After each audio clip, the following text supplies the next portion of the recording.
Muita gente nesta época costuma falar e pensar sobre o Natal.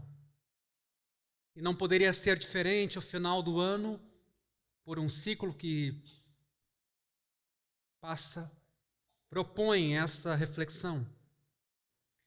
Porém, quando penso no significado do Natal, não estou aqui me referindo a Papai Noel, presentes ou festas de final de ano. Quando reflito sobre o verdadeiro Natal, enxergo o esclarecimento e luz espiritual de Deus em meio ao caos. Reconciliação e paz com o mesmo Deus de graça. E também penso em Deus assumindo uma natureza humana, o que chamamos de encarnação. Nesse caso, a pergunta que eu proponho que façamos nesta noite é: como reagir ao que Deus nos deu quando Ele encarnou em Jesus de Nazaré, a fim de perdoar os nossos pecados? Eu gostaria de propor que nos voltássemos nesta noite para Maria, a mãe de Jesus. Porque Lucas fala tanto sobre a reação de Maria à encarnação? Creio que, em parte, seja para mantê-la como modelo de como a fé cristã é uma fé que recebe. O que podemos aprender com Maria? Um anjo aparece para transmitir a Maria a mensagem de Deus. Sempre ouço pessoas dizendo mais ou menos assim: sou cético, faço muitas perguntas. As pessoas religiosas, não, elas são diferentes. Elas acreditam e ponto. Todavia, nesse trecho, ninguém pode acusar Maria de nada parecido com uma fé cega. Ela não diz: que maravilha, um anjo falando comigo. Não, o texto diz: ao ouvir as palavras, ela fica perturbada e começa a pensar no significado daquela saudação angelical. Ora, o verbo pensar aqui não está traduzido da melhor forma em nossas Bíblias. A palavra grega significa fazer uma espécie de auditoria. Trata-se de um termo contábil que significa somar tudo, pesar, ponderar, ser inteiramente racional. Claro que Maria está se sentindo perturbada, como qualquer pessoa normal ficaria diante de uma aparição angelical.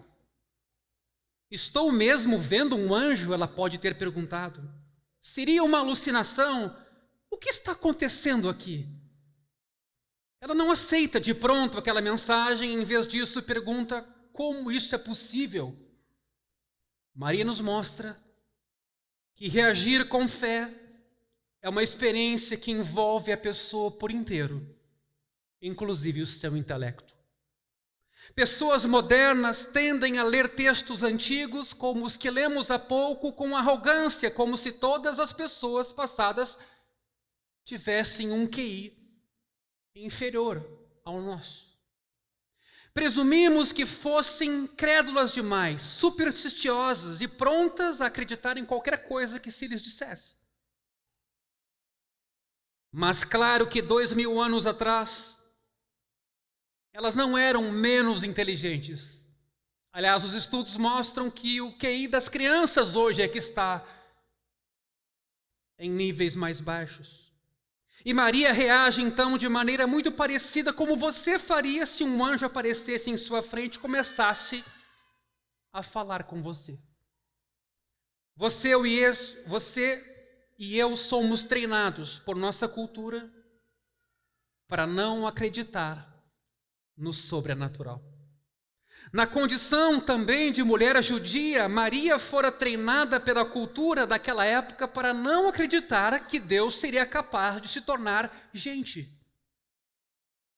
Assim, embora diferentes, as barreiras que ela enfrentou contra a fé na mensagem de Natal eram tão grandes quanto aquelas que eu e você enfrentamos em nosso tempo. Contudo, uma combinação de evidência e experiência fez cair as barreiras. E Maria passou a crer. Hoje em dia, o funcionamento é idêntico. Maria duvidou, questionou, usou a razão, fez perguntas, exatamente como você deve fazer hoje, se você quer crer de verdade. Os leitores de Lucas capítulo 1 recebem mais uma informação acerca deste assunto. Mas no início do capítulo, um anjo havia aparecido para Zacarias, o pai de João Batista, o profeta, e diz que, embora Zacarias e a mulher tivessem bastante idade, o anjo diz que eles teriam um filho. Zacarias, porém, está muito incerto daquela promessa. Em resposta, o anjo diz que ele não conseguirá falar por causa disso até seu filho João nascer. Mas quando Maria expressa dúvidas, Deus não reprova. Qual a diferença? Vemos aqui que, do ponto de vista bíblico, as dúvidas são ricas de nuances maravilhosas. Em muitos círculos, ceticismo e dúvidas são considerados um bem absoluto e incontestável. Entretanto, em diversos círculos religiosos mais conservadores, todo e qualquer questionamento muitas vezes é visto como negativo. Se você participa de uma igreja e tem perguntas sobre a Bíblia, talvez o seu pastor pode reagir: você não deveria duvidar, é preciso ter fé. O que encontramos na Bíblia não é nenhuma visão nem outra. Existe um tipo de dúvida que é sinal de mente aberta. Algumas dúvidas buscam respostas, ao passo que outras são uma defesa contra a possibilidade de respostas. Há pessoas como Maria, abertas à verdade e dispostas a renunciar à soberania sobre a sua própria vida, se alguém lhes puder mostrar que a verdade é diferente daquela que eles imaginavam. E existem também aquelas como Zacarias, que usam as dúvidas como uma maneira de permanecerem no controle da sua própria vida e de se manterem com a mente fechada. Que tipo de dúvida você tem? A fé de Maria acontece em estágios. A fé cristã requer o envolvimento da nossa vida inteira. No entanto, poucos vão da falta de compromisso ao comprometimento pleno num só gesto, numa só tacada. Há um processo. E ele varia de pessoa para pessoa. É perigoso uniformizar a experiência cristã. John Bunyan, autor do Peregrino, passou quase 1 ano e meio em estado de grande agonia e depressão antes de superar tudo e experimentar a graça e o amor de Deus. No entanto, a primeira vez que o carcereiro filipense ouviu o evangelho, houve um reconhecimento instantâneo. Ele aceita Deus plenamente e é batizado na mesma hora. É errado apontar para Bunyan e insistir no fato de que os verdadeiros cristãos só se achegam a Cristo por meio de uma longa caminhada, um longo processo angustiante e desafiador. Mas também é errado apontar para conversões imediatas e dramáticas, como a daquele carcereiro. Maria parece que fica no meio termo. Nem como Bunyan, nem como carcereiro, e portanto nos mostra que a conversão e a aceitação acontecem em tempos diferentes na vida humana. Não podemos padronizar quando e como tais coisas vão acontecer. No entanto, ao olhar para Maria, aprendemos um pouco da nossa jornada. A primeira reação de Maria é de uma incredulidade comedida. Ao ouvir a mensagem do Evangelho pela primeira vez, ela diz: como isso pode acontecer? Um jeito educado de dizer: que maluquice! Impossível! A menos que você tenha ouvido a mensagem cristã e considerado em algum momento ser impossível de crer nela, porque ela não faz sentido. Eu não sei se você de fato conheceu a mensagem do Evangelho. Sei que há diferença entre a criança educada na fé e aquela que tem origem num contexto não cristão. Mas o cristianismo pode nunca ter sido estranho para você. Se nunca parou e olhou para o Evangelho e o considerou, de certa forma, ridículo, impossível, inconcebível, talvez você não o tenha entendido de verdade.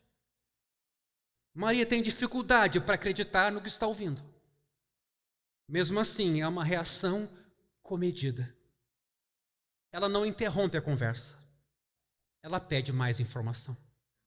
O segundo estágio de Maria é de aceitação. Ela diz: sou serva do Senhor, que a sua palavra se cumpra em mim. Ela não diz: agora sim, tudo ficou claro, entendi. E também não diz: amei esse projeto, estou entusiasmada de fazer parte dele. Maria diz: não faz sentido para mim, mas eu vou me empenhar. Eis aqui a tua serva.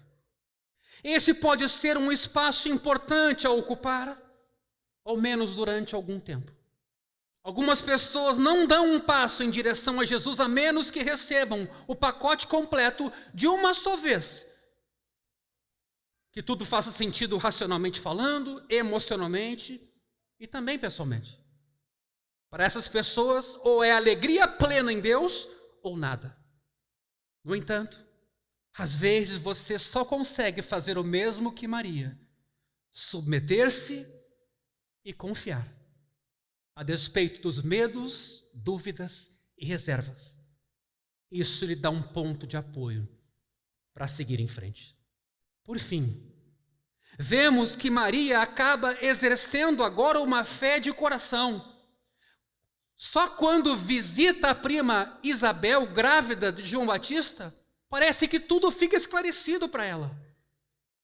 Isabel, pelo poder do Espírito Santo, percebe que Maria carrega no ventre o Filho de Deus, o Messias. O conhecimento e a percepção de Isabel confirmam para Maria, então, o que o anjo disse, e isso dá a ela segurança profunda em sua fé. Ela, então, irrompe em louvor e em suas próprias palavras. Seu coração é envolvido. Ela canta: minha alma engrandece, o meu espírito exulta.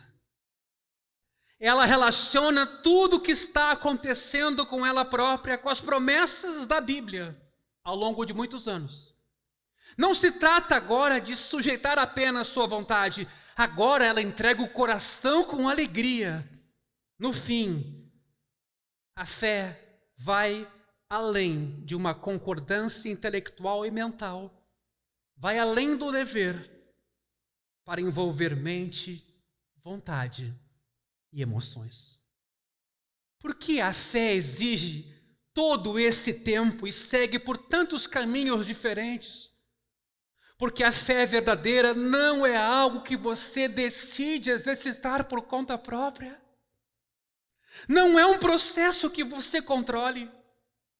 Temos profunda intolerância contra essa ideia de que não estamos no comando de nossas vidas. Somos incapazes sozinhos de crer em Jesus.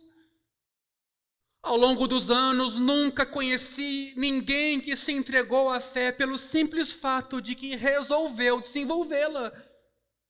E por isso levou esse plano até o fim. Não, Deus precisa abrir o nosso coração e nos ajudar a superar nossas incredulidades, negações.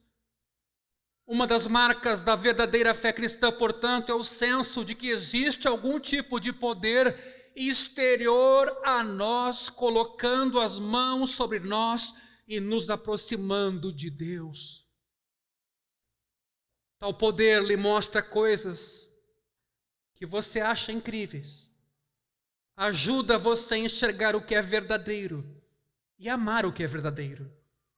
e capacita você a se alegrar e se entregar.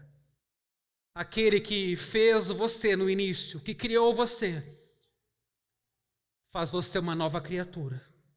A menos que ele venha e se revele a você, como aconteceu com Maria, jamais encontraremos o Filho de Deus. Já mencionamos que Maria canta: minha alma engrandece ao Senhor e o meu espírito exulta em Deus, meu Salvador. A alma e o espírito na Bíblia não são coisas diferentes.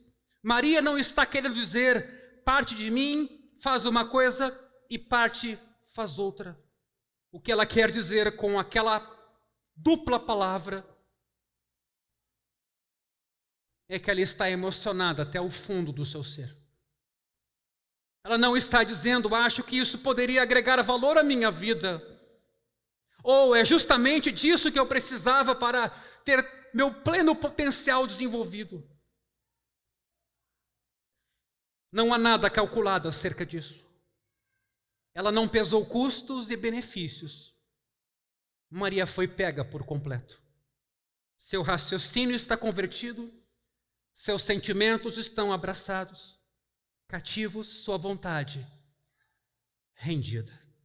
Contudo, há também uma perplexidade no fato de algo ter acontecido com ela. Maria está olhando para os corredores do templo nesse cântico, se lembrando das promessas feitas a Abraão, de todas as vezes que Deus libertou o seu povo no passado, dos poderosos feitos de Deus na história. No meio de tudo isso, Maria canta que Deus deu atenção à sua condição humilde de serva. O poderoso, diz ela, fez grandes coisas por mim. Deus passou séculos se preparando para este dia e agora salvará o mundo por intermédio de uma jovem simples, pobre, adolescente, solteira. Por mim, ela diz, há um tom de júbilo e assombro por Deus estar abençoando Maria daquela forma. Eu diria que, apesar dos aspectos únicos de Maria, deveríamos também ficar estupefatos por sermos cristãos, meus irmãos, pelo fato de o grande Deus ter operado em nós um dia. Todo cristão, nesse sentido, é como Maria. Todos que depositam a fé em Cristo recebem pelo Espírito Santo Cristo nos seus corações, esperança da glória. Deveríamos nos sentir chocados por Deus se dispor a nos dar, com toda a nossa pequenez e defeitos, um presente gratuito tão poderoso. Sendo assim, nenhum cristão jamais deveria deixar de sentir espanto pelo fato de eu, dentre tanta gente, ser amado e abraçado pela graça de Deus. Eu chegaria ao ponto de dizer que esse tom constante de surpresa é uma marca de qualquer um que compreenda o Evangelho de Jesus. O que é o cristianismo? Se você pensa que cristianismo é ir à igreja, adotar um jeito certo de viver,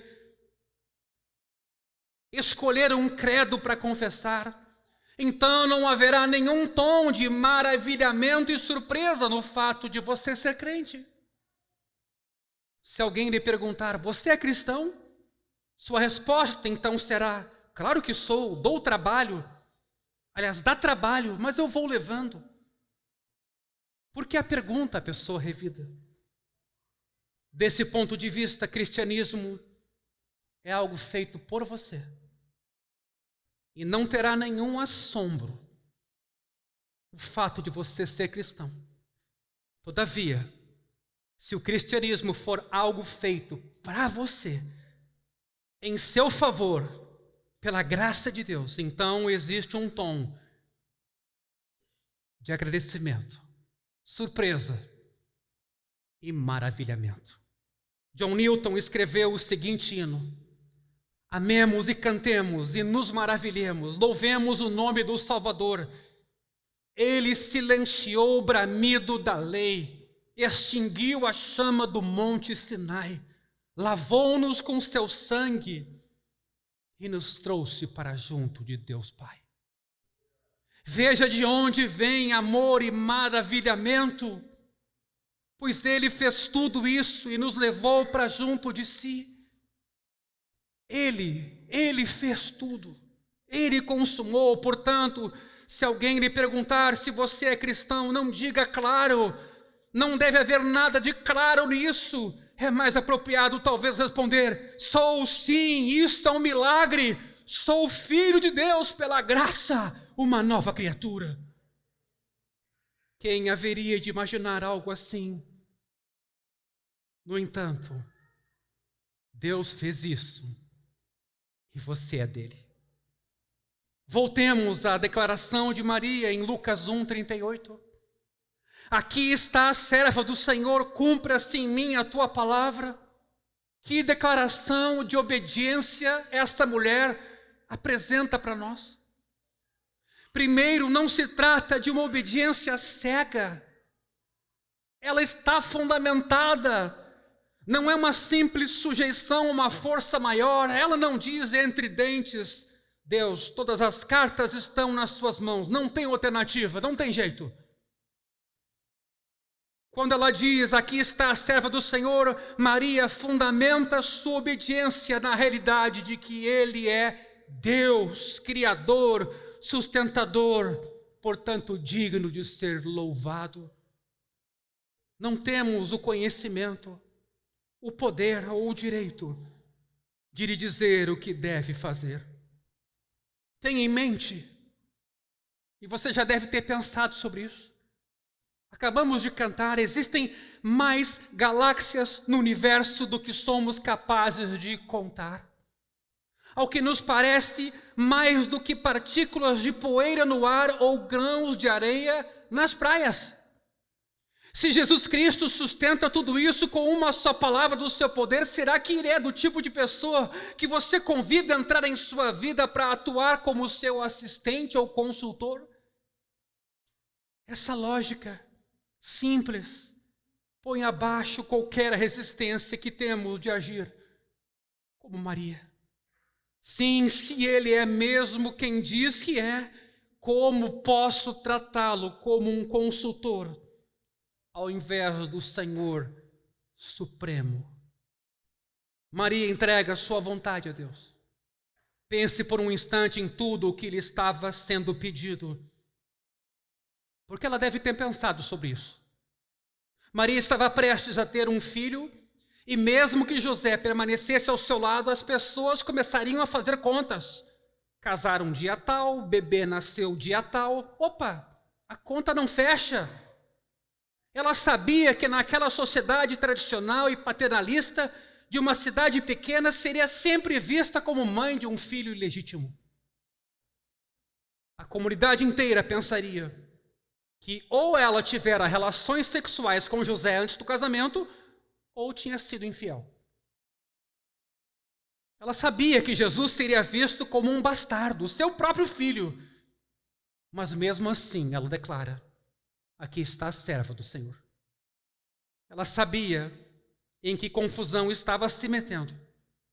Isso pode significar uma vida de desgraça ou algo pior, mas venha o que tiver que vir, eu aceito. Maria estabelece uma relação entre a promessa de Deus a Abraão e sua promessa para a própria Maria. A comparação é válida. Pense no que a promessa de Deus a Abraão e o seu fiel serviço a essa promessa custaram a Abraão. Deus disse para Abraão, quero trazer salvação ao mundo por meio de você, do seu corpo, da sua família. Abraão responde, mas Senhor, o que tu queres que eu faça? Deus diz, sai daí, deixa a tua terra, tua família, teus amigos, deixe tudo que você conhece, toda a sua segurança e vá para o deserto. Para onde o Senhor quer que eu vá? Abraão começa a imaginar. Deus diz, eu vou te dizer depois. E o livro de Hebreus nos conta que Abraão partiu sem saber para onde ir. Com Maria foi exatamente a mesma coisa. Talvez com tantas outras adolescentes ela sonhasse com uma vida futura. Talvez pensasse: vou me casar com José, vou ter uma casa de tal jeito, muitos filhos, iremos fazer isto ou aquilo, mas agora Deus a chama para jogar tudo isso fora em troca de uma dúvida, de um caminho incerto. Quem sabe que tipo de vida agora espera Maria? Não importa. Quando diz: aqui está a serva do Senhor, Maria parte sem saber para onde ir. Qualquer um que queira se tornar cristão é convidado a fazer basicamente a mesma coisa que Maria e Abraão. Tornar-se cristão não é como entrar para a academia, não é um programa Viva Melhor que o ajudará a florescer e realizar o seu potencial. O cristianismo não é mais um vendedor ambulante oferecendo serviços espirituais, como a gente vê em nosso tempo, com os quais você se compromete desde que esses serviços satisfaçam as suas necessidades, dependendo do custo. A fé cristã não é um negócio, é uma entrega. Significa deixar o controle da sua própria vida. Em Oração da Aliança, John Wesley expressa essa ideia assim: não sou mais meu, mas teu. Coloca-me onde queres, enfileira-me como desejas. Submete-me ao fazer, submete-me ao sofrer. Permite que eu seja usado por ti ou deixado de lado por ti, exaltado por ti ou diminuído por ti. Permite-me ser pleno. Permite-me estar vazio. Permite-me ter coisas, permite-me não ter nada. Livre e sinceramente entrego tudo ao teu prazer e disposição. E agora, ó glorioso e bendito Deus, Pai, Filho e Espírito Santo, és meu, sou teu. Assim seja, e a aliança que firmei na terra, seja ela confirmada no céu. Meus irmãos, o chamado à entrega teologicamente fundamentada, de boa vontade, alegre, é o que há de mais radical possível como contracultura no mundo ocidental moderno, que valoriza a autonomia pessoal acima de qualquer valor. Talvez afirmamos, os grandes heróis da fé do passado, como Maria, contassem com recursos espirituais extra para esse tipo de coisa, e a gente não tem esses recursos. Não acredite nisso. Na verdade, hoje dispomos de melhores recursos do que Maria dispôs. Mas há uma penúltima e última razão por que podemos seguir o caminho de Maria. Penúltima. Consiste em reconhecer que se nos comprometemos com Deus, podemos confiar que Ele está comprometido conosco. Jesus certa vez perguntou a seus discípulos: e qual pai dentre vós, se o filho lhe pedir peixe, lhe dará uma cobra em lugar do peixe? Ele então conclui que Deus é infinitamente mais generoso do que os pais terrenos e nos dará o Espírito Santo a todos nós que o pedimos. Isso não significa que a Bíblia garanta que a vida correrá bem sempre para os cristãos, longe disso. Todavia, quando as decepções e dificuldades levarem mais os crentes cristãos para os braços de Deus, para fazer de Deus o seu maior significado, satisfação e identidade, esses cristãos descobrirão, com o passar do tempo, que eles estão se tornando mais fundamentados, fortes, resilientes, felizes e sábios. Paulo escreve: por isso não nos animamos. Ainda que o nosso exterior se desgaste, o nosso interior se renova todos os dias, porque nossa leve e passageira tribulação produz uma glória incomparável de valor eterno, porque não fixamos o olhar nas coisas que passam visíveis, mas naquelas que não se veem. Pois as visíveis são temporárias, ao passo que as que não se veem são eternas. De alguma maneira misteriosa, problemas e sofrimento nos refinam como ouro e nos convertem interna e espiritualmente em algo mais belo e grandioso. Veja o caso de Maria. Essa menina, com não mais de 15 anos, quase na base da pirâmide social, sabia que caso se rendesse a Deus, ela desceria ainda mais. No entanto, foi o que ela fez de imediato mesmo assim, e passou pela agonia de ver o filho ser torturado e morrer numa cruz. Pense em toda a escuridão que aquela menina sozinha abraçou ao declarar: aqui está a serva do Senhor. No entanto, veja, hoje a maioria das pessoas do mundo sabe quem é Maria, porque se humilhou e se fez serva. Maria se tornou uma das grandes personagens de toda a história humana. Isso ilustra com cores vívidas que quem a si mesmo se exaltar será humilhado, e quem a si mesmo se humilhar será exaltado. E quem quiser preservar a sua vida vai perdê-la. Mas quem perder a vida por causa de Jesus, este a preservará. Maria está dizendo: sou uma pobre menina, inculta, e terei como marca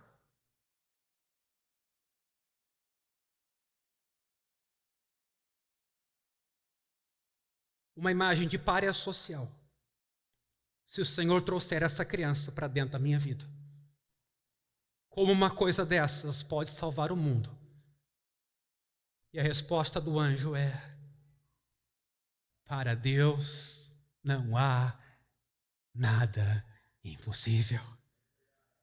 E a história nos mostra, meus queridos, o quanto o anjo estava certo. Portanto, entregue-se a ele, não subestime o que Deus pode fazer em você e por meio de você, se você se colocar nas suas mãos. Como Paulo escreveu em 2 Coríntios, se a ele nos doamos por inteiro, ele fará grandes coisas até em meio aos nossos problemas. Veja o que escreveu Elizabeth Elliot, contando uma fábula. Conta-se a velha história de um rei que saiu pelas ruas da aldeia para cumprimentar os seus súditos. Um mendigo sentado junto à estrada estende ansioso o prato de esmolas, certo da generosidade daquele rei que passava. Em vez disso, o soberano rei pediu ao mendigo que se lhe desse alguma coisa. Espantado, o mendigo pescou 3 grãos de arroz de dentro do prato e deixou-os cair na mão estendida do rei. Ao fim do dia, quando o mendigo virou o prato para despejar o que ganhara, encontrou, no fim, para o seu espanto, 3 grãos de ouro. E ele finaliza: quisera eu ter lhe dado tudo.